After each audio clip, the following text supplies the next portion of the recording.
खबर भोपाल से आ रही है, जहां दिन दहाड़े युवक पर चाकुओं से ताबड़तोड़ हमला किया गया है। बदमाशों ने युवक को घर के बाहर बुलाया और फिर चाकुओं से उस पर हमला कर दिया।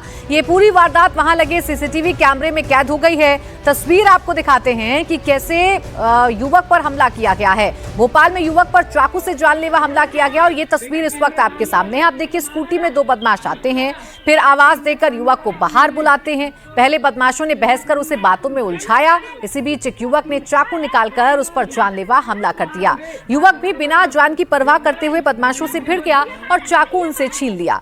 हमले के बाद से दोनों आरोपी फरार बताए जा रहे हैं।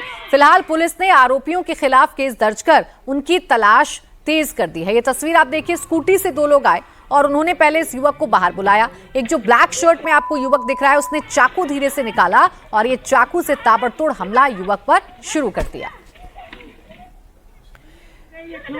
भोपाल के बाद अब खबर महाराष्ट्र के मुंबई से सटे पनवेल से आ रही है, जहां युवक को समझाने गई पुलिस पर कुल्हाड़ी से हमला किया गया। हमले में 4 पुलिसकर्मी घायल बताए जा रहे हैं। घंटों की कड़ी मशक्कत के बाद पुलिस ने आरोपी को गिरफ्तार कर लिया।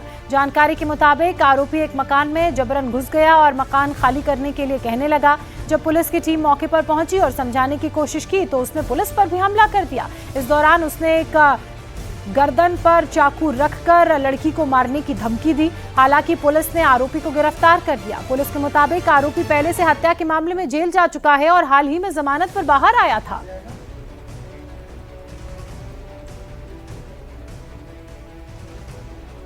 महाराष्ट्र के लातूर हत्याकांड में एक बड़ा खुलासा हुआ है। पति ने दोस्तों के साथ मिलकर पत्नी की हत्या की थी और हत्या के बाद लाश को सूटकेस में भरकर नदी में फेंक दिया था। पुलिस ने हत्या में शामिल 5 आरोपियों को गिरफ्तार कर लिया है। पुलिस के मुताबिक पत्नी के चरित्र पर शक होने की वजह से पति ने दोस्तों के साथ मिलकर वारदात को अंजाम दिया और फिर उसने गुमशुदगी की रिपोर्ट लिखवाने वो खुद ही थाने पहुंच गया। उससे जब कड़ाई से पूछताछ की गई तो उसने अपना जुर्म कबूल कर लिया। आरोपी ने पत्नी का मुंह तकिए से दबाया और जब उसकी मौत हो गई तो आरोपी ने शव को एक बैग में भरकर नदी में फेंक दिया। पुलिस ने इस मर्डर मिस्ट्री को सुलझाते हुए सभी 5 आरोपियों को गिरफ्तार कर लिया है।